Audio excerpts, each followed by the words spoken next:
fog clung to the Calais coastline like a living veil, rolling over the cliffs and swallowing the horizon in a cold, uneasy silence. General Hans Richter stood on a damp rise overlooking the shoreline, binoculars pressed against his tired eyes, searching for the threat every report insisted was coming. At first glance, the landscape seemed ordinary, but then shapes began to appear through the shifting mist-banks lined in disciplined rows, clusters of tents arranged with military precision, columns of vehicles positioned as if awaiting the final order to advance. The longer Richter watched, the more certain he became that the Allies were preparing something enormous, something that pressed against the air with the weight of inevitability. Yet despite the convincing sight before him, an undercurrent of tension stirred beneath his confidence. Engines rumbled faintly in the distance, though the fog warped every sound until it felt both near and impossibly far. Shadows moved between the tents, vague figures whose outlines dissolved as quickly as they formed. Richter tried to steady his breathing, aware that German high command expected absolute vigilance, especially here,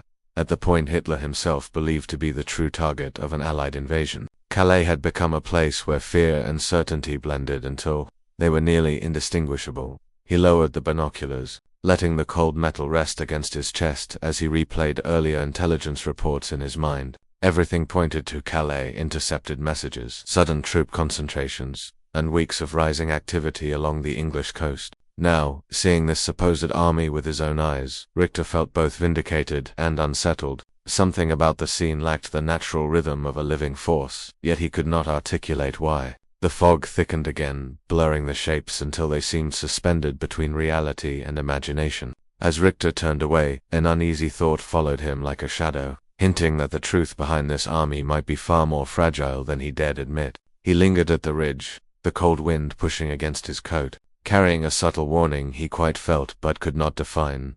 From the earliest days of the war, German strategists insisted that Calais was the gateway the Allies would choose when the time came to strike. Its proximity to England, its narrow waters, and its fortified coastline made it, on paper, the most logical point of invasion. That belief hardened into doctrine, repeated so often that it became indistinguishable from fact. In Berlin, maps were marked with thick red arrows pointing directly toward the port, and analysts spoke of Calais as if it were destiny rather than possibility. For General Hans Richter, stationed on this cold stretch of coastline, the weight of that certainty shaped every decision he made. Hitler's conviction amplified the pressure. He regarded Calais with almost fanatical certainty, convinced that it would be the decisive battlefield. He dismissed alternative scenarios and demanded that commanders treat any sign of Allied activity across the Channel as undeniable proof of an impending assault. Richter had read Hitler's directives so many times he could recite them from memory. Calais is the key. Calais is the target. Calais is where they will come. Under such scrutiny, doubt became dangerous, and hesitation felt like betrayal. Every report Richter received, no matter how small, seemed to confirm the narrative Berlin wanted to believe. A surge in Allied radio traffic, unusual troop reassignments, or increased reconnaissance flights all fed the same conclusion. The enemy was preparing to strike at Calais. That expectation seeped into Richter's thoughts until he found himself interpreting every shadow, every distant engine, every shift in fog as evidence. He knew that failing to anticipate the invasion would be unforgivable, and the fear of misreading the signs lingered like a dull ache behind his ribs.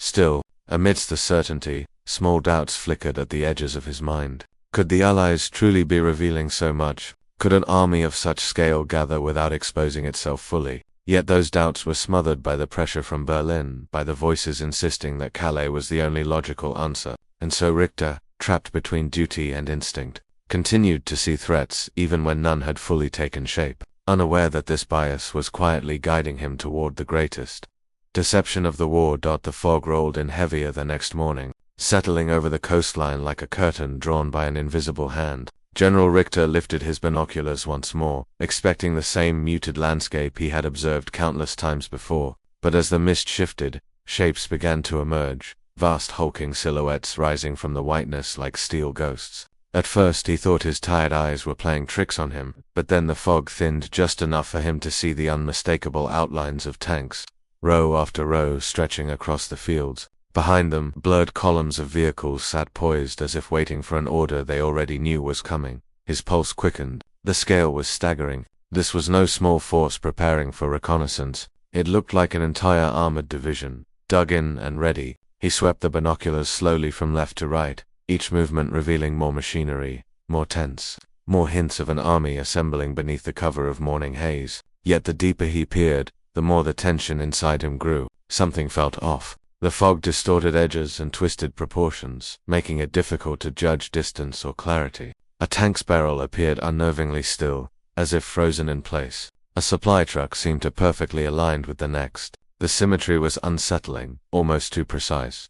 Richter lowered the binoculars, rubbing his tired eyes before lifting them again. This time the shadows felt even more vivid, solid enough to command fear but distant enough to invite uncertainty. Was this the real invasion force, or was exhaustion beginning to warp his perception? He forced himself to focus, reminding his racing mind that Berlin expected unwavering certainty. Any sign of weakness, any indication that he doubted what he saw could be interpreted as failure. Still, beneath the weight of duty, a faint crack formed in his composure. The tanks were there, unmistakable, yet their stillness gnawed at him. The vehicles looked real, but something about their presence stirred an unease he could not ignore. As the mist thickened once more, swallowing the shapes back into its pale embrace, Richter felt both convinced and troubled, standing at the threshold of belief and doubt without yet understanding why. The first intercepted transmission arrived just after dusk, carried through the static-laced channels that German signals units monitored around the clock. General Richter listened as his operators leaned over their equipment, adjusting knobs, narrowing frequencies, chasing the faint pulse of English voices drifting across the channel. What they captured sounded unmistakably authentic: coordinated troop movements, supply updates, unit designations, and coded messages referencing armored divisions near Dover. Each fragment struck Richter with the weight of confirmation, stitching itself seamlessly into the picture he had already begun to believe. The enemy wasn't just visible in the mist, they were speaking, preparing, organizing. More reports followed in the days ahead. Some came in sharp bursts, others in fragmented whispers, but all carried the same impression: a massive Allied force gathering with precision and urgency. Radio operators swore they had traced chatter from an entire army group, complete with logistics officers, tank commanders, and infantry regiments. The traffic surged at dawn, flickered in the evenings, and filled the silence of night with the steady rhythm of an army on the move. To Richter, it was the final piece of proof. Armies could be hidden, tanks could be disguised, but radio chatter was the bloodstream of modern warfare, and this one throbbed with life. Yet beneath the confidence that swelled among his staff, a subtle unease tugged at him. The voices felt strangely consistent, as if spoken by the same few operators despite representing dozens of units.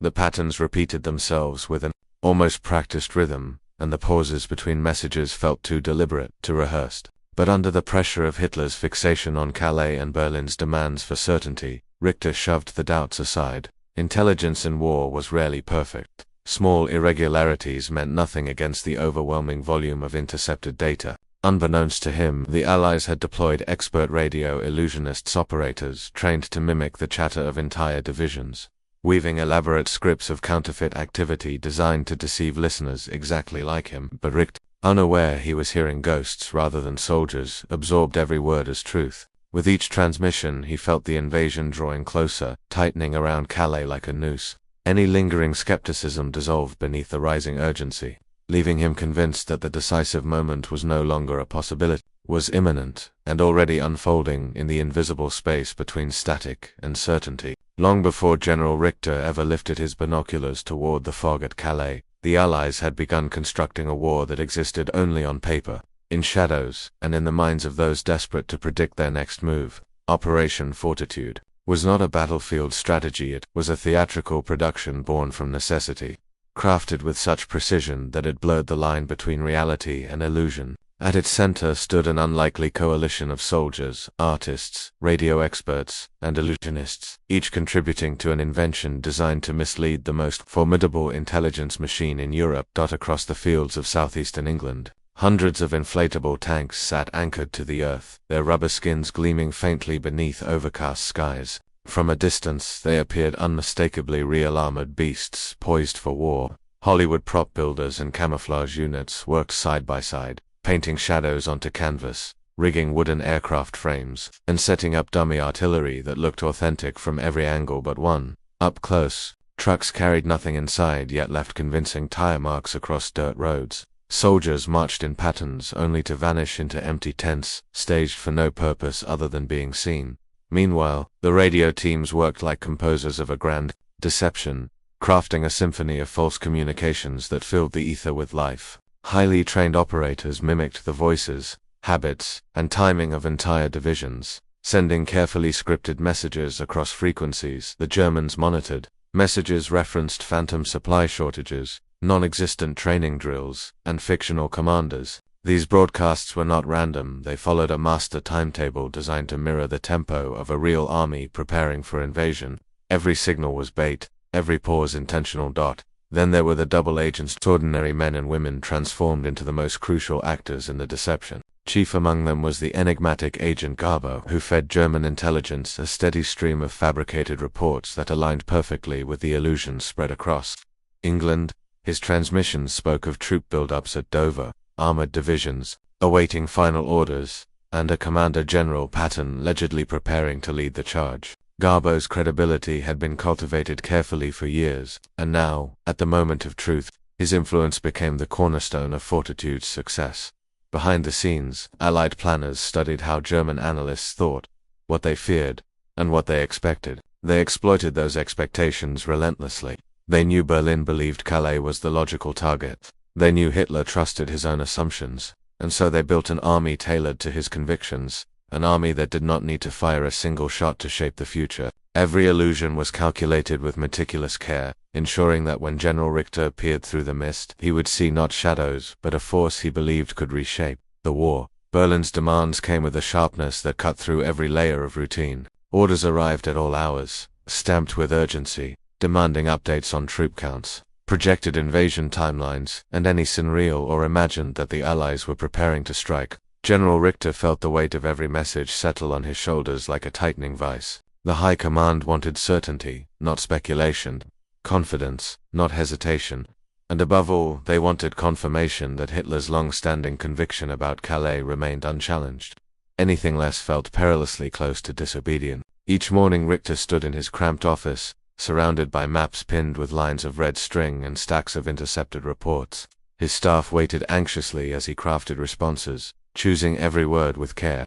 Too much caution, and Berlin might accuse him of weakness. Too much confidence, and he feared he might commit his forces to shadows instead of soldiers. The delicate balance twisted inside him until even the sound of boots approaching the door made his stomach tighten.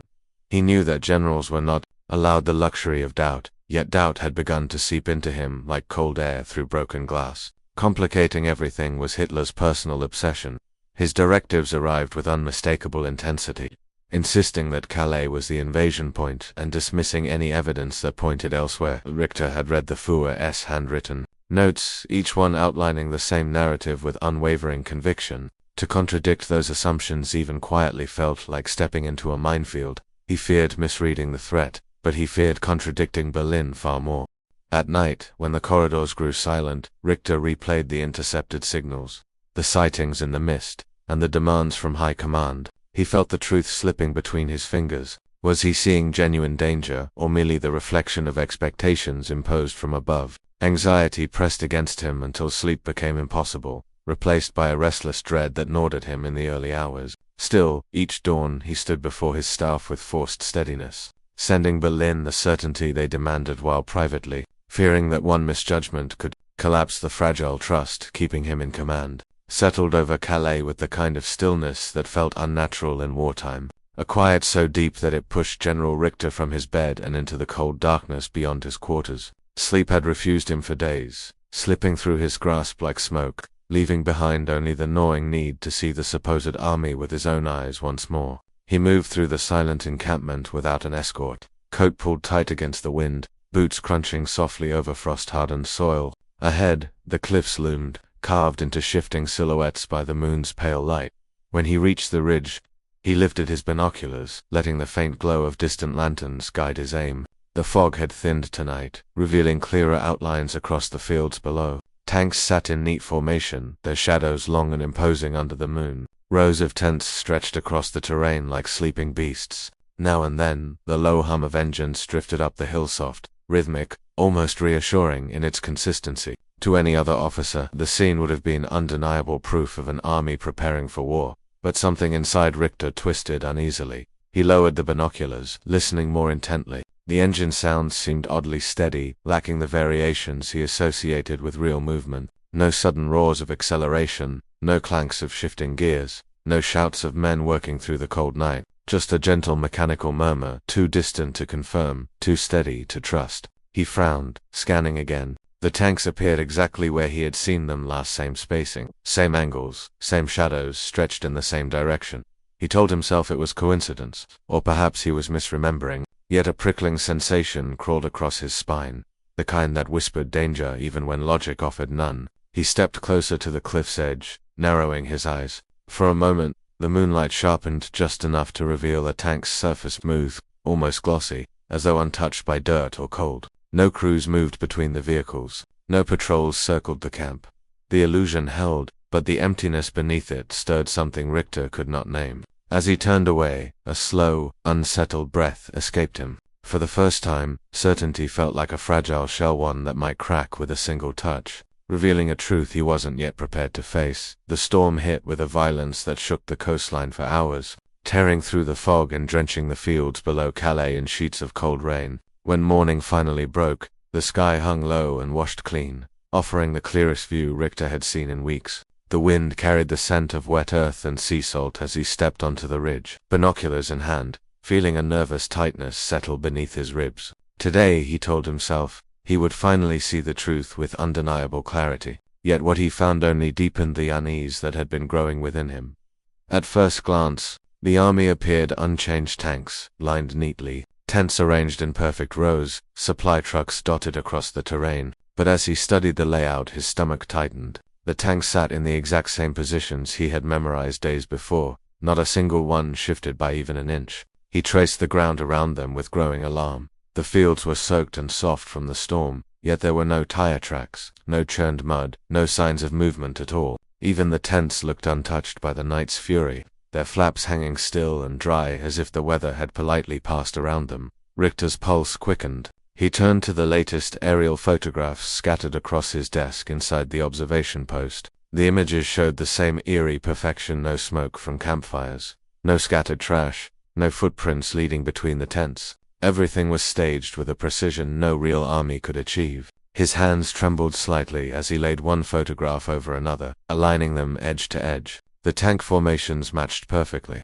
down to the angle of each barrel and the shadows cast across the ground. A hollow dread filled his chest. The realization crept in slowly, chilling him more than the wind ever could. Nothing here was alive. Nothing had moved. Nothing had changed. The forces he had been tracking with such certainty were frozen, hollow, and impossibly still. His confidence, once bolstered by Berlin's expectations and the flood of intercepted chatter, shattered under the weight of these silent inconsistencies. As he stared out over the unmoving field, Richter felt the truth press against him with terrible clarity. Something was profoundly wrong, and the illusion he had trusted was beginning to crumble. The first report arrived as a hurried knock on Richter's door, followed by an officer breathless with urgency, rain dripping from his coat onto the wooden floor. He spoke in fragmented sentences, struggling to contain the shock twisting his voice. Allied forces had landed not at Calais, but along the beaches of Normandy. For a moment, Richter simply stared, unable to reconcile the words with the picture he had built so faithfully in his mind. Normandy, that stretch of rugged coastline long dismissed as a diversion. The possibility felt absurd. Yet the officer's trembling hands and pale expression told him it was no mistake. More messages followed in rapid succession, each confirming the same truth. Infantry divisions pouring ashore, paratroopers scattered across fields, artillery pounding German fortifications miles from where Richter had focused every ounce of his vigilance. The reports collided inside him with brutal force. He turned toward the window, his eyes drifting toward the distant ridge where the army still sat in perfect, impossible formation. The tanks remained unmoved, the tents disturbingly still, the entire scene frozen like a photograph trapped behind glass. The realization struck him with a cold clarity that stole his breath. He had been watching ghosts. A hollow panic spread through his chest as the truth settled into place. The radio chatter, the sightings in the fog, the pressure from Berlin, every detail had aligned so convincingly that he never stopped to question whether an entire army could be nothing more than an elaborate lie. Shame washed over him, sharp and merciless. He had reported certainty where there was only illusion. He had reinforced Hitler's expectations instead of challenging them. And now, the real invasion was tearing into Normandy while he stood guard over shadows.